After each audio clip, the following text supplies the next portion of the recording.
Hello again, SGBers. Companion Wolf here with another Smile Game Builder video.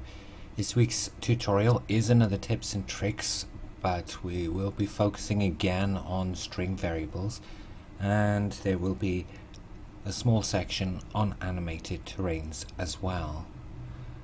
I upload one video per week, usually every Sunday or Monday, so why not subscribe to be notified of when I upload new tutorials, or check out my social media accounts for the news and details on extended tutorials when they become available. And on my social media accounts you can see what I'm up to as far as projects and other things I share, some of which I don't post anywhere else. You can also join the official SGB Discord channel. The link will be in the description for that. Everyone is welcome, so see you there.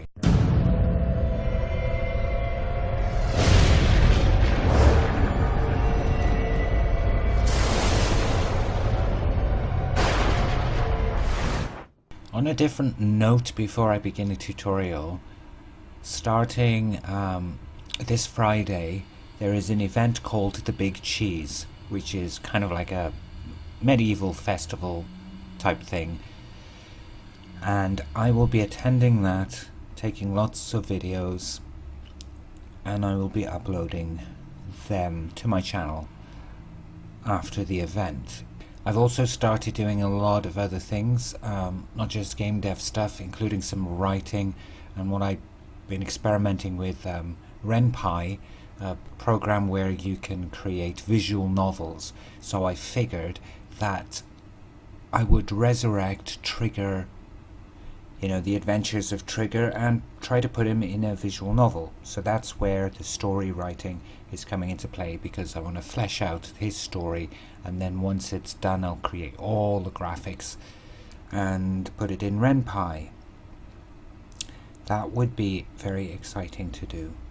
Anyway, let's get on with the tutorial parts. In tutorial number 52, I set about creating and using passwords to open a chest and a door, including a random password for the extended version.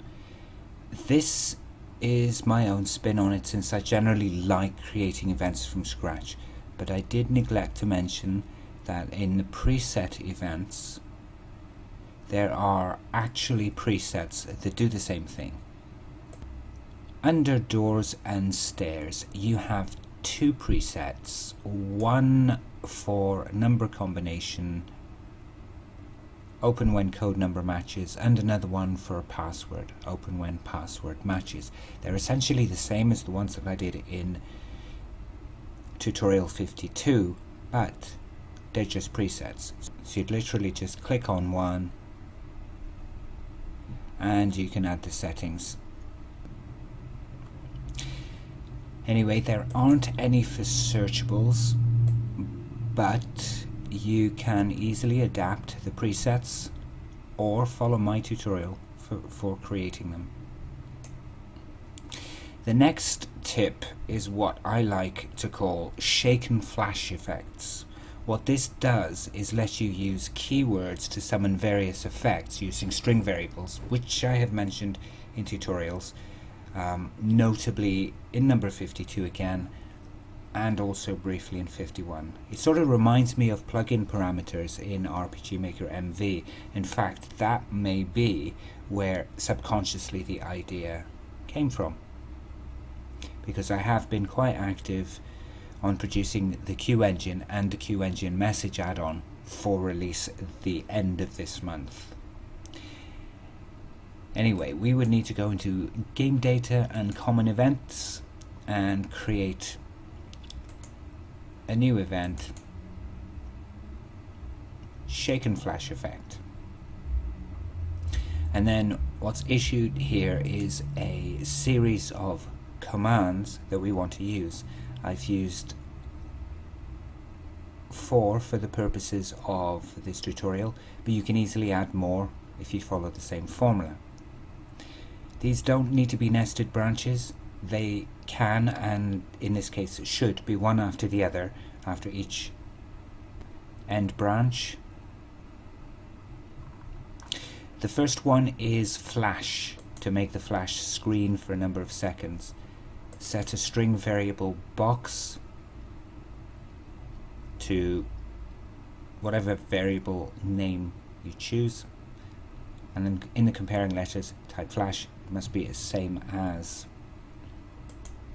and then you have a flash for X amount of seconds,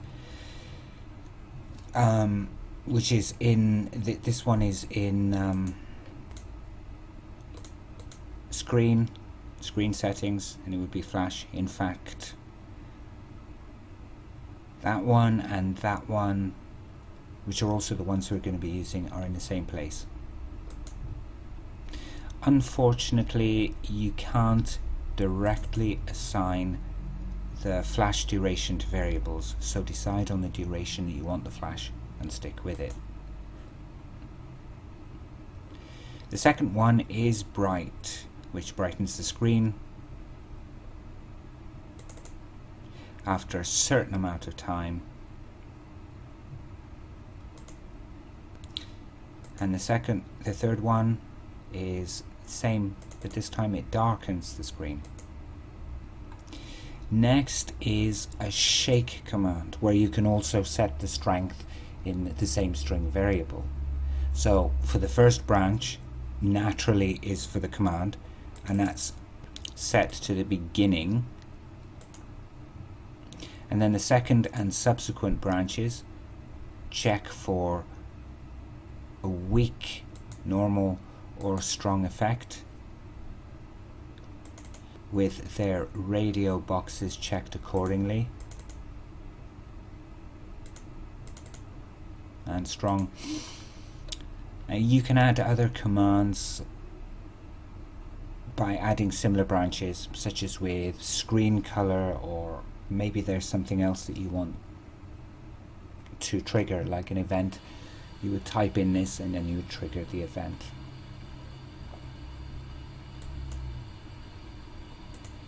So for activating these effects, we'll create another event, which I've named Console Master.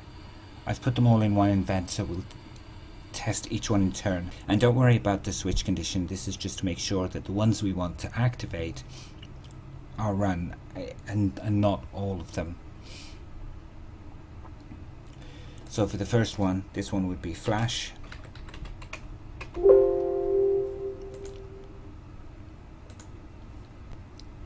So there would be a simple change string variable box branch with the word flash in the comparing letters.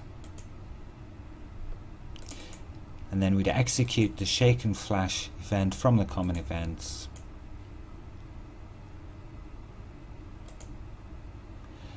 And when we play test,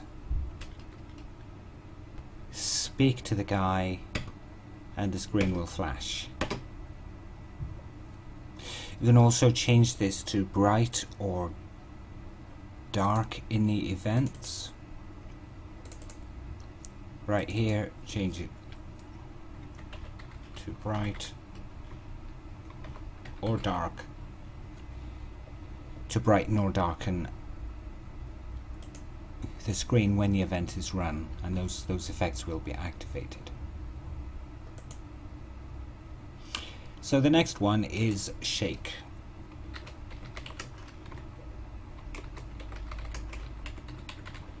I'm going to rename this one flash screen as well. So we got shake screen.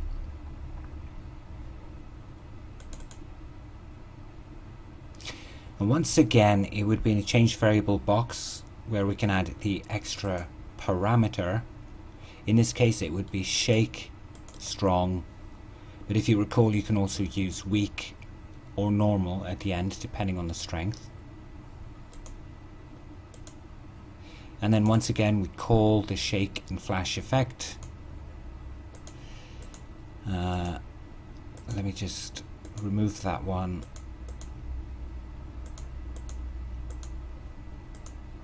So that it will activate properly. This time when you speak to the dude, the screen will shake.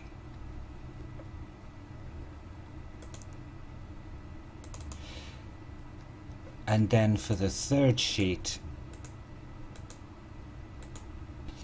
which I'm going to name console, here we will be able to manually bash out the commands. So we'd have an input string variable instead, setting the maximum number as well. Here it should be 12 because shake strong is 12 letters, and then that way it'll fit. And once again, call a common event. This is just like having a computer console where you type in commands to perform certain tasks. In fact, I'm going to expand on this for a future tutorial. It kind of gave me a few ideas for it. Did that not change? 12 letters. That's better. Okay, so now when we play test it, and when we speak to the guy, can type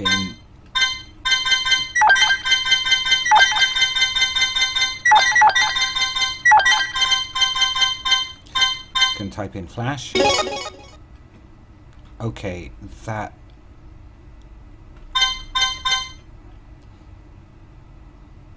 it is case sensitive.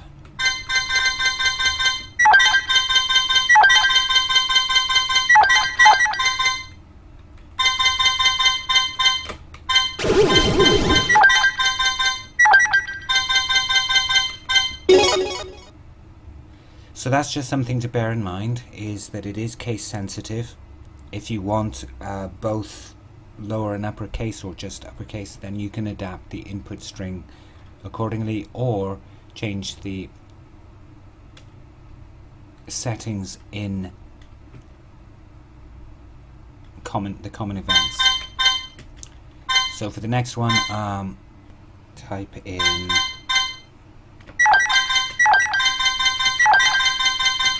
dark, and it'll darken the screen.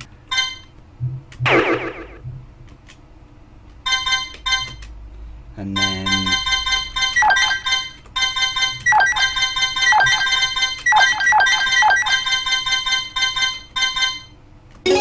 bright to brighten it.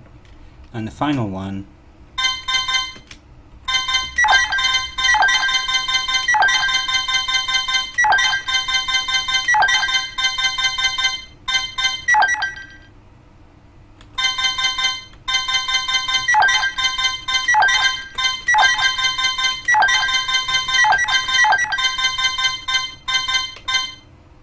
shake strong. I don't think this space is needed, since the common event checks the beginning and the end of the string and not the content in between. At least that's how it's set up. This is definitely like having a computer console where you type in the commands to perform certain tasks, and I'm definitely going to expand this. For the final part of this tips and tricks, I'm going to touch upon animated terrains. This was a request from Matthias on Facebook, so here it is. This isn't comprehensive, it's just a basic guide, but I've already planned ahead for a future tutorial on this for a more in-depth look at animated terrains in general. Animated terrains are created in the same way that normal terrains are, which I already covered in tutorial 40, and they work in the same way too, except for one thing. If you add more terrain blocks, you have an animated terrain. So you could even have 2 blocks and it will still be animated. I'm using GIMP for this tutorial, but I won't go into the great detail on how to use GIMP, only on how to create the terrains in this tutorial. As with normal terrains, a basic block size is 48 by 96, with each block being 48 by 48. You can add more 48 by 96 blocks, just like I have done here. And in this case I've created 4 to create a whole size of 192 across and 96 down. They can be any size, up or down, I should say, or across, depending on what you're actually aiming for and how much more detail you want to go into the animation. So for this simple terrain, I've created a base background color for the water, and then some translucent top and bottom layers, which do slightly animate. You can't really see it here, but they do animate. I used X and Y offsets to make it slightly like a ripply effect. You can also go and to filters and distorts, and then use shift. That should be selected, this one here, for that layer. And then go back into distorts, and then you can shift them slightly horizontally or vertical. Or you can also use, again it's in distorts, you can use little kind of ripple effect.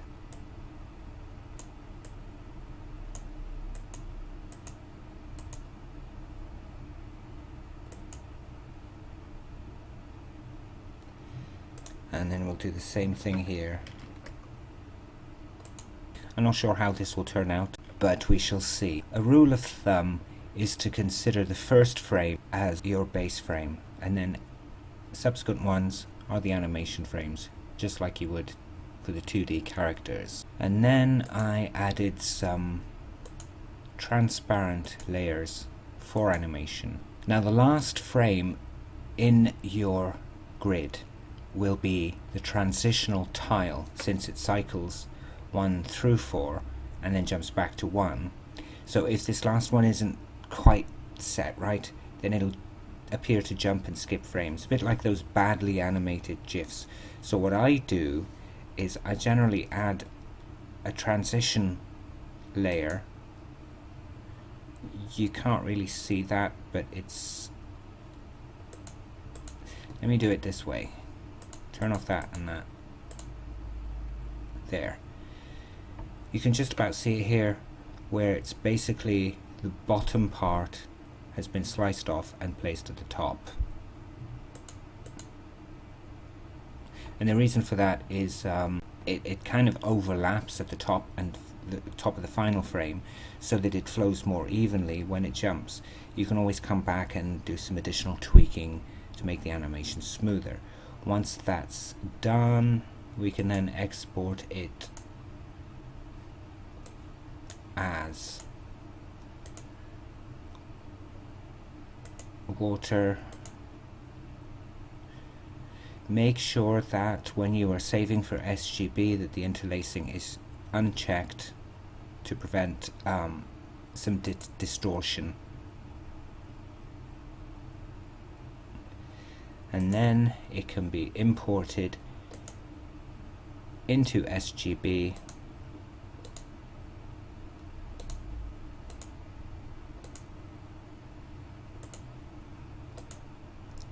You can see that it will be animated. Uncheck traversable unless you want players to be able to walk on it, and make sure that you check liquid. Here are some of the other ones that I've created. They're just the same but with different colorations. This is the lava flow, well, one of them anyway, and crystal blue one, which to be honest looks a bit weird.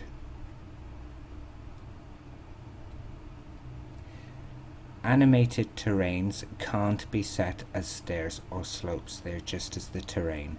So now we can actually place this in onto our map,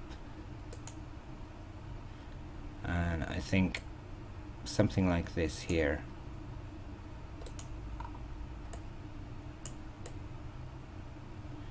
Well, the ripple effect didn't have that's not too bad actually. But you can kind of see the water flowing, and it will flow down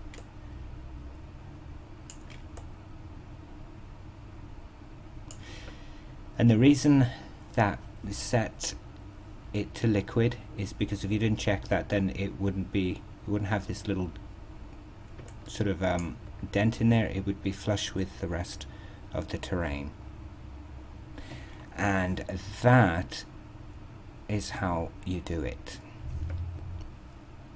In a future tutorial I will touch upon this in more detail. That's a guaranteed. I planned it for some time, but just have planned like 10 tutorials in advance, and it's just a matter of writing them up and recording them now. If you found this video useful, as always, give it a like and click the subscribe button and the bell icon if you want to be notified of when I upload new videos.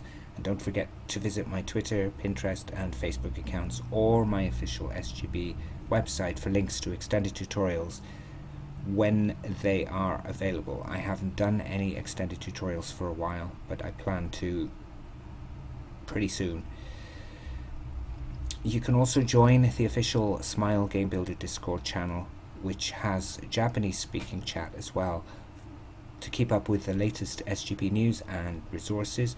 We also have some interesting, insightful chats. Everyone is welcome. The link is in the description. If you have ideas for new tutorials, questions about SGB in general, SGB related, let me know in the comments below or on Twitter and Facebook, and I'll look into them for future videos. Thanks to everyone who has supported me throughout this journey. Every single subscription, like and comment is greatly appreciated, and it gives me the motivation and the drive to continue making videos for you guys. More tutorials will be created and updated every Sunday and Monday, and live streaming is on schedule for every Friday now, but it won't be Smile Game Builder because it kind of doesn't make interesting live streaming. So instead I'm going to be live streaming some games. That's it for another tutorial in the Smile Game Builder Tutorials and Showcases series. Thanks for watching. Until the next time.